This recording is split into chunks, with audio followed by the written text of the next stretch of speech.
নির্মাণাধীন ভবনে ঘুমন্ত শ্রমিকদের কাছে হঠাৎ হাজির হয় দুটি বন্য সিংহ। এমন চাঞ্চল্যকর ঘটনা ঘটেছে গুজরাটের জুনাগড় জেলায়। এই ভয়াবহ দৃশ্য সামাজিক যোগাযোগ মাধ্যমে ভাইরাল হতে দেখা যায়। ভাইরাল হওয়া এই ভিডিওতে দেখা যায় একটি নির্মাণাধীন ভবনের ছাদে কয়েকজন শ্রমিক ঘুমাচ্ছেন।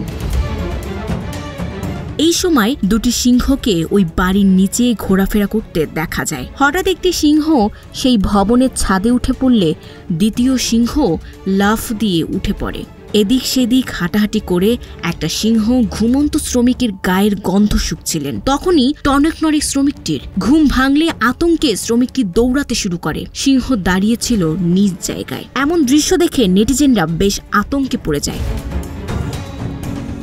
Sabikun Nahar Sadia, news flash 7-1।